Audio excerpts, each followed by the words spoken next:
আসসালামু আলাইকুম রহমতুল্লাহ। আশা করি সবাই ভালো আছেন। আমি আজকে আমার কারাইলকে নিয়ে আসলাম ছোট ভাইয়ের দোকান মিরাজের গ্যারেজে আর কি। এটা হলো চকরিয়ায় টিভিএস শোরুমের অপোজিটে মিরাজ গ্যারেজ। ওইখানে গেলে আপনারা দেখতে পারবেন মিরাজের গ্যারেজ আছে। ও মোটামুটি এই ধরনের গাড়ির কাজও ভালো করে। তো যাই হোক, আজকে আমার বাইকটি আমি নিজেই সার্ভিস করব। সকালবেলা চলে গেছি ওর এখানে, যেহেতু টুলস পত্র আমার কাছে নাই, এই জন্য ওর দোকানে গেলাম। যাওয়ার পরে প্রথমে ২ পার্টটা খুলে ফেললাম আরকি। ২ পার্ট খুলে তারপরে হইছে যে আপনার কাজগুলো শুরু করব। যেহেতু আপনারা জানেন টেরাজোপিতে আপনার ২ পার্টগুলো না খুললে আসলে তেমন কোনো কাজ করা যায় না। কারণ সবই এর ভিতরে। আর আমি আসলাম কিছু মেইনটেন্যান্সের কাজ করানোর জন্য। যেমন হইছে আপনার আমি এয়ার ফিল্টার চেক দিব, ফুয়েল ফিল্টারগুলা চেঞ্জ করব, মোবিল ড্রেন দিব। দেন হইছে আরো কিছু টুকিটাকি কাজ আছে এবং আমার ট্যাঙ্কির ভেতরে কিছু ময়লা হইছিল। আর এই ট্যাঙ্কির ময়লাগুলো পরিষ্কার করব, প্লাস ট্যাঙ্কির ফুয়েল ফিল্টারটাও চেঞ্জ করতে হবে।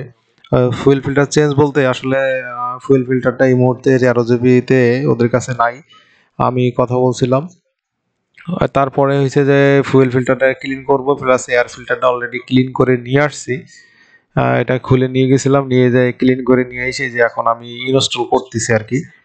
এটাকে ইনস্টল করা অলরেডি প্রায় শেষের পথে।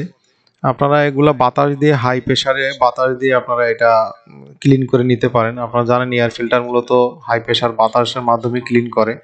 একেকটা এয়ার ফিল্টার মোটামুটি ১০ থেকে ১৫,০০০ কিলোমিটারও চলে। এটা আপনার কোন এলাকায় চালাচ্ছেন তার উপরে ভিত্তি করে। যেমন ধুলাবালির মধ্যে যদি বেশি পরিমাণে চালান, সেক্ষেত্রে আপনার এয়ার ফিল্টার বেশি দিন যাবে না।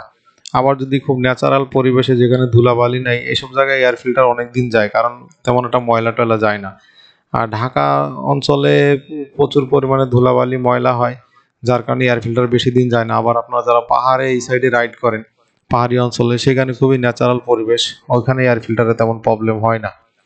আমি ট্যাঙ্কিটা খুলে নিচ্ছি। ট্যাঙ্কি থেকে আপনার ওই যে ফুয়েল ফিল্টার, তারপরে মোটরটা, এগুলো একটু ওয়াশ করে দিব আর কি। তারপরে যে বয়াটা আছে, যেটা ফ্লোটিং বলা হয়, এই ফ্লোটিংটাও করব, কেননা ফ্লোটিংটা মাঝে মধ্যে ফুয়েলটাকে বেশি কম দেখায়। অনেক সময় দেখালো ৫-৬ লিটার আছে, দেখাচ্ছে যে সে ৩ লিটার আছে রিজার্ভ ট্যাঙ্কিতে। যাক, আমি এটা খুলে নিলাম। মোটরটার আশেপাশে প্রচুর পরিমাণে আপনার তেলের উপরে যে আবরণগুলো থাকে, এই আবরণটা জমে গেছে ওইখানে, শক্ত শক্ত মতো হালকা হয়ে গেছে। ওগুলো ব্রাশের মাধ্যমে, তারপর WD-40 দিয়ে এগুলো একটু ওয়াশ করে নিচ্ছি, যত একেবারে ক্লিয়ার হয়ে যায়। WD-40 দেওয়ার পরপরই মোটামুটি কালো সাদা হয়ে গেছে, অনেকটা ভালো হয়ে গেছিল। আপনারা যারা এই WD ইউজ করেন তারা দেখবেন যে WDর কাজটা অনেক সুন্দর। এগুলো চেন, তারপরে লোহা, এই জাতীয় যত ধরনের ম্যাটেরিয়ালস আছে মেকানিক্যাল জগতে, এই WD-40 দিয়ে এই কাজগুলো সুন্দরভাবে করা যায়। ট্যাঙ্কিটা ভালোভাবে ওয়াশ করে নিলাম এবং ট্যাঙ্কির মধ্যে আমার তো হাত যাচ্ছিল না। গ্যারেজে এক ছেলে ছিল, ছোট একটা পিচ্চি বলে ডাকি আমি ওরে। ওই পিচ্চি, ওর হাতটা ঢুকে গেছিল। ও ভালোভাবে যতটুকু পারছে আর কি, WD-40 দিয়ে, হাত দিয়ে, হ্যাঁ, ও খুব চেষ্টা করছে এগুলো পরিষ্কার করার জন্য। মোটামুটি যতটুকু পারছে পরিষ্কার করছে। আর কিছু কিছু গাম মতো ছিল, ওগুলো লেগে গেছিল। স্পার্ক প্লাগটা খুলে পরিষ্কার করে নিলাম। স্পার্ক প্লাগটা তেমন একটা সমস্যা হয় নাই। যাই হোক, এটা সেকেন্ড হ্যান্ড, এটা মানে সেকেন্ড বার লাগানো এই প্লাগটা। অরিজিনালটা এটা কোনো কারণবশত আমি খুলে ফেলছিলাম, পরে আমি নতুন একটা লাগাই নিছিলাম আর কি। ওই প্লাগটা খুলে পরিষ্কার করে লাগাই নিলাম। মোটামুটি আমার এখন কাজ শেষ, মানে ক্লিনিং এর কাজ। আমি মোটরটা ইনস্টল করে ফেলছি, তারপর ট্যাঙ্কিটাও ক্লিন। এখন এসে স্পার্ক প্লাগটা লাগাই দিছি। এখন শুধুমাত্র ফুয়েলটা ঢুকাচ্ছি আর কি। ফুয়েলটা ক্লিন করে ঢুকাচ্ছি। আমি একটা সবসময় টিস্যু পেপার মতো ইউজ করি, মানে টিস্যু ব্যাগ যেগুলা বলে, এই টিস্যু ব্যাগগুলা দিয়ে সুন্দরভাবে ক্লিন করা যায়। এদিকে আর এটা সাউন্ডটা শুনতে পাচ্ছেন আপনারা, মোটরটা সুন্দরভাবে কাজ করতেছে। এখন মেইনলি আমার যে সমস্যাটা ছিল, সাউন্ডে প্রবলেম ছিল, যে ইঞ্জিনের ভেতর থেকে একটা সাউন্ড আসছিল, যে সাউন্ডটা আসলে খুব মানে ফ্যাট একটা সাউন্ড। এতে বুঝলাম যে হয়তোবা টাইমিং চেন লুজ হয়ে গেছে। পরে দেখি যে হ্যাঁ, টাইমিং চেন আসলে অনেক লুজ হয়ে গেছে। টেরাজোভিউ সাইফুল ভাইকেও ফোন দিছিলাম যে ভাই এমন শব্দ হচ্ছে, তাই ভাই বললো যে আপনি এটা অ্যাডজাস্ট করে নেন। দেখি যে অ্যাডজাস্ট করার পরে মোটামুটি সাউন্ড অনেক একেবারে সুন্দর হয়ে গেছে, আগের মতো স্মুথ সাউন্ড হয়ে গেছে।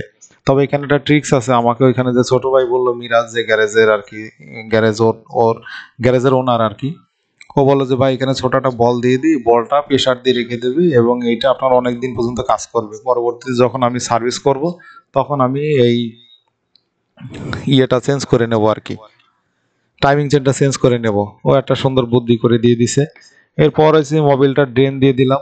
মোবিলটা ড্রেনের পাশাপাশি ফুয়েল ফিল্টার, মোবিল ফিল্টার যেটা ছিল ওইটাও চেক করে নিয়ে নিলাম, নতুন একটা লাগাই দিলাম আর কি। আর1 ভার্সন 4 এর যেটা আছে ওইটা আপনাদের 13 জিবির সাথে হয়, যার কারণে আপনারা অনেক সময় যদি মনে করেন যে 13 জিবির ফুয়েল ফিল্টার পাচ্ছেন না, সেক্ষেত্রে এই মোবিল ফিল্টার পাচ্ছেন না, তাহলে আপনারা মোবিল ফিল্টার আর1 ভার্সন 4 এরটা ইউজ করতে পারেন।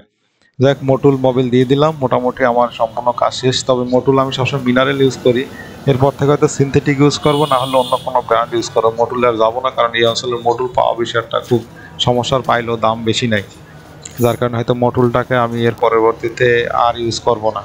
যাই হোক, গাড়ি অল ওকে, আপনারা সাউন্ড টাউন্ড শুনতে পাচ্ছেন।